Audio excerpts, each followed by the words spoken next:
Hi guys, how are you? Happy Monday. I'm excited as usual to be here at Mona's Kitchen. You guys are definitely keeping me on my toes.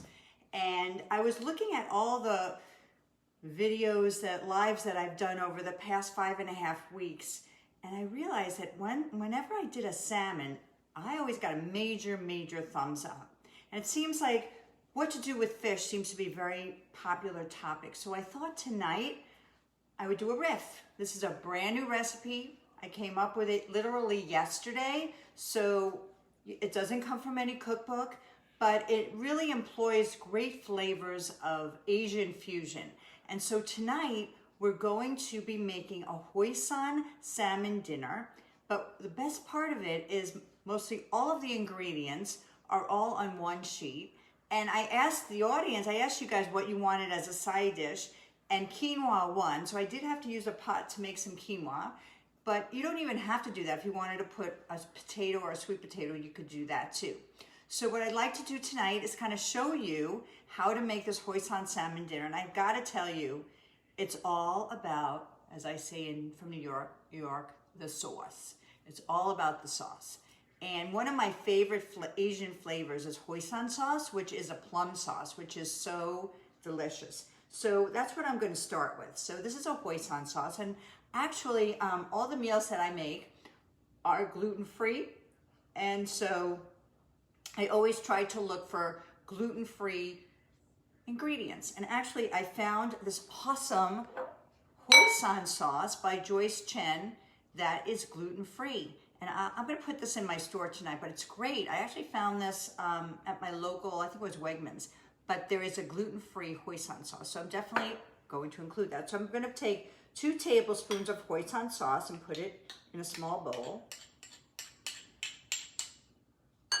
Then I'm going to add some soy type sauce. And instead of soy sauce, I like using what's called coconut aminos. And coconut aminos I like better than soy sauce because it has a little bit less sodium. And it's made from coconut instead of soy, and I prefer that. So I'm going to incorporate some coconut aminos in here.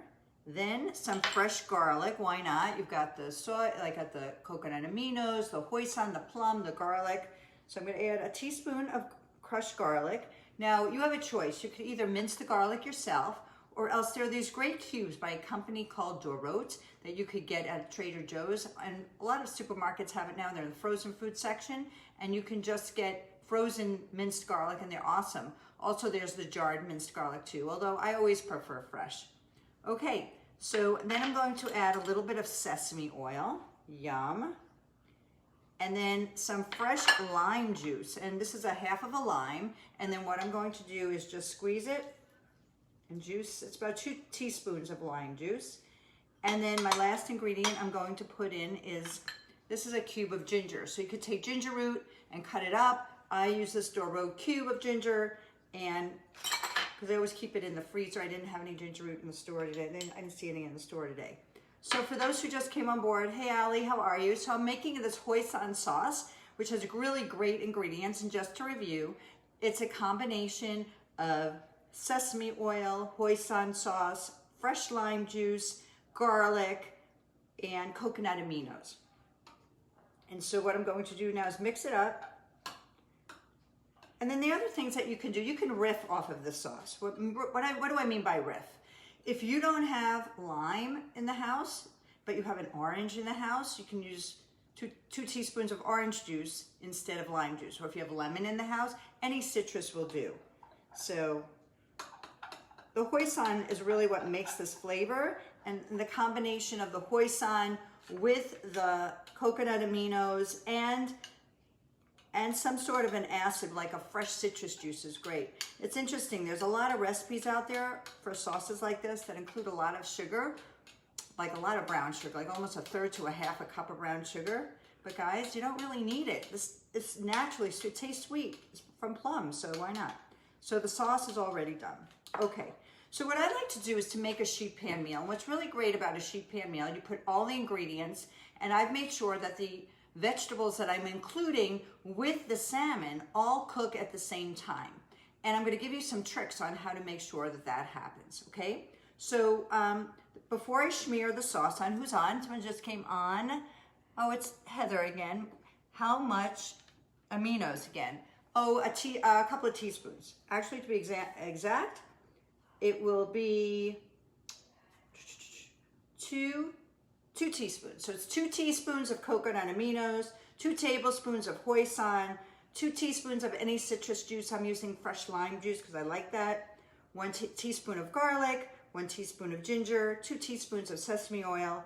And if you wanted to put some lime zest, you can add that on. You know, the zest of the fruit is so good for you. Did you know that the zest has almost double the amount of vitamin C as the fruit itself, and it gives such great aromatic flavor? So, okay, so that's the Hoisin sauce. So what I'm going to do, we're keeping within the Asian flair. I wanted to pick some vegetables that would roast at approximately the same time that the salmon will roast. And this looks like, well, how I measure how long a piece of salmon is going to cook is by the width of it. The width being from here to here. So this looks like, I'm going to use my handy dandy ruler. This looks like it's about 1 inch thick, which means it's going to cook in about 15 to 20 minutes. So I'm thinking, okay, what vegetables can I roast that will also take 15 to 20 minutes so I can make this whole dinner all at once? Okay, so I think about that. And then I think, okay, what other vegetables do I want to put in that's going to balance my phytonutrient or my vitamin levels? So I want to make sure I get some A. I want to make sure I have some good immunity boost vegetables. I want to make sure I have some C, and I want to make sure I have a lot of fiber. So in the Asian family, I'm giving you my thought process. What's the first thing I think of is snap peas. So I'm going to put in some snap peas. And what I did is I took snap peas, cut them off the edges, and I'm just going, I have them. And they're really nice roasted, and they only take about 15 to 20 minutes. It's still, you still get a little bit of a bite, but they're warm and they're really delish. So, and I've measured to make sure, you know my rule, guys. I want to make sure that you guys get at least 3 cups of vegetables with every meal, so that each of these vegetables are measured out for 1 cup. This piece sounds a little too big, but that's all I had right now, so I would probably do like 3/4 of that piece right now. So, okay, so I've got a cup of snap peas, and you want to make sure you get 6 ounces of fish. And 6 ounces of fish, if you go to a grocery store, is about, if you think 1/4 pound is 0.25, 6 ounces is 6/16, so it's like 0.4 would be 6.4 ounces. So you want to, when you go to the fishmonger, if you go there, he wants to know exactly how much, that's what you tell him. So I've got the snap peas in there. What else goes with it? Well, you guys know immunity. I'm all about mushrooms. So this is shiitake mushrooms.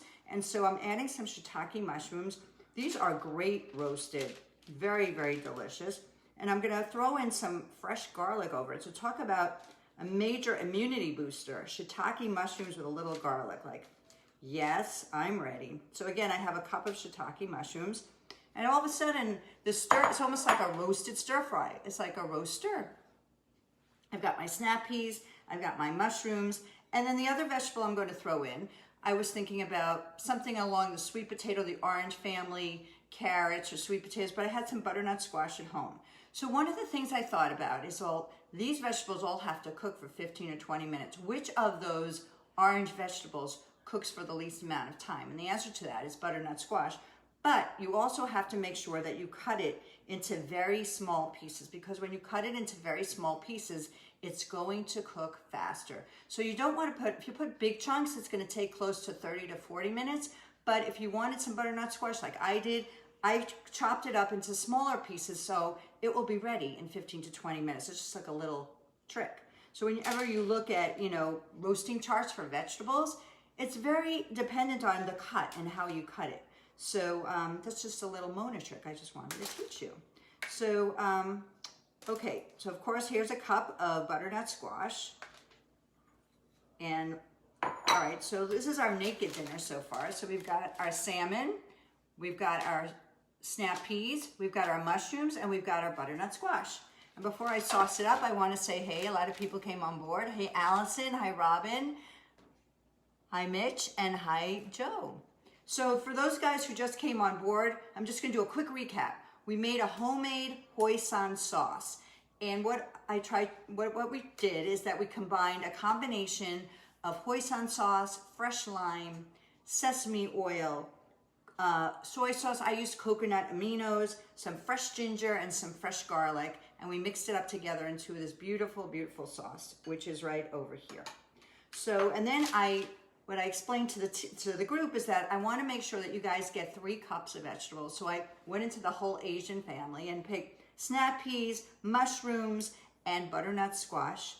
And what I really like about these vegetables, notice they're 3 different colors. So again, you're getting all the vitamins, different phytonutrients, immunity boost big time in the middle guy here, the mushrooms, because I put in both mushrooms and fresh garlic. So now this whole dinner is made on one pan, and what I'm going to do now is sauce it up. So the first thing I'm going to do is take my olive oil spray and spray. You don't really need to douse it in olive oil. All you need to do is spray. When you spray, you're really managing the oil that you're putting in. So I'm just going to put in some olive oil spray, just like that. And if you have a mister and you wanted to use a little sesame oil spray, you could do that. If you want to use coconut oil spray, you could do that. My advisement probably do either the olive oil or the coconut oil spray, because I think the sesame burns a little faster. Okay, got that. Now, I'm going to put a little bit of salt on everything. Okay, for the mushrooms, I'm going to put a little bit more garlic on the mushrooms.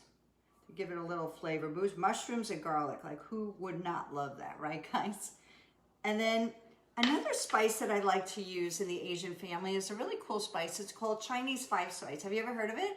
This is a really awesome spice. It goes really well with like ground chicken, but on a vegetable, it goes really well in the Asian family on vegetables like sweet potatoes, carrots, and butternut squash. So Chinese 5 spice, for those of you who don't know, it's a combination of, here it is, it's cinnamon, cloves, ginger, and star anise. And you will recognize the smell of 5 spice. You know when you go to the Chinese restaurant, you order spare ribs, you know that smell when they come to the table, it's like that flowery smell? That's Chinese 5 spice. And it's great. I always keep it in the house, use it on vegetables, use it on ground meats and stuff, fish too. So I'm just gonna put a little bit of Chinese 5 spice on my butternut squash. Ooh, it smells so good. Perfect, just like that. And now I'm gonna go sauce it up. So here's my Hoisin sauce. Again, for new people who just came on board, again, it's my sesame oil, it's my Hoisin sauce, it's garlic, lime juice, fresh ginger, fresh garlic. What's there not to like, right guys? And you just smear it on just like that. And then I'm gonna save just a little bit. And what I'm gonna use this for, I did a survey of what everybody wanted as a side dish, and I made some quinoa. I used the rest of this when I made my quinoa just to kind of round out the flavor. So now, this still needs some work, so I'm going to add some fresh sesame seeds. I buy the raw sesame seeds because they're going to roast in the oven. And then another thing that you can do, which is kind of nice, if you like citrus and you like lime, one of the things that I do sometimes is that I put a piece of lime, just thin pieces of lime, right on the fish when I cook it. And it just gives it a nice aromatic flavor. And then that's it. So I just wanted to kind of show you, this is what doesn't that look delish? So again, another 500 calorie meal, but look how much fiber you're getting. You're getting 3 cups of vegetables. Talk about a nutrient dense meal, delicious salmon, great sauce. And again, this sauce can be used for salmon, it can be used for chicken, it can be used for tofu, whatever you like. So this goes into the oven for 400 degrees for about 25 minutes. So I'm gonna put this in the oven, and then through the power of Mona's Kitchen, I'm gonna show you what it looks like. Yes, I made one already. I'm gonna set my timer so I don't forget. Okay. Ta-da! And this is what it looks like when it's done. So I'm gonna make a plate for you guys. So I don't know about you guys, I like serving in a bowl. And it makes it kind of fancy. So I always buy enough salmon for like 2 dinners and a lunch for Doug and myself. And you know, just kind of, you have your dinner and you have a little bit of lunch the next day. So for 2 people, you might want to buy 6, 12, 18, 20, for like 1.5 pounds. And then I'm going to put in my squash here, my cup of squash. Delicious. It smells so good. And then I'm going to put in my my pea pods, and I think I might mix up my pea pods with my mushrooms because I bet that would taste good together. Because I've got that garlic thing going on, remember? Perfect. And then guys, you had told me that you wanted some quinoa. So what I did with the quinoa, I cooked up some quinoa and then I sauteed a little bit more mushrooms and onions in it. And then I used a little bit of the sauce just to add it in. And it's always good to have a little extra sauce because you can just put it on your fish right when you're going to serve it. And I like putting the sauce on, you know, just on the side because you're managing the amount of sauce that's going in. I'm going to add probably a little bit more sesame seeds. I'm going to go get my quinoa, which is on the stove. And the quinoa, as I mentioned, I sauteed some onions, garlic, and mushrooms in it. Again, getting more immune stuff. And then I'm going to put a little bit of fresh scallions just to top it off, which is such a nice thing because keep with the Asian. And then maybe a little fresh basil, or you could use cilantro if you like that. I'm allergic to cilantro, so I can't. And check this out, guys. Look at this amazing meal. What do you think? I think you guys can do it, don't you? So this whole meal takes 25 minutes to put in the oven. The prep time, the only prep time you really have is just cut up the vegetables. That takes about 5 to 8 minutes, and make the sauce, which how long did it take, guys? Like 3-4 minutes. And you can have this amazing meal, nutrient dense, every vitamin of you can imagine, very high in immunity, great omega-3s, and just a fantastic, fantastic meal. So I hope this inspired you. And thanks for stopping by Mona's Kitchen on Monday. And I'll see you tomorrow. And let me know what you think. Have a great night, and I'll see you tomorrow. Bye.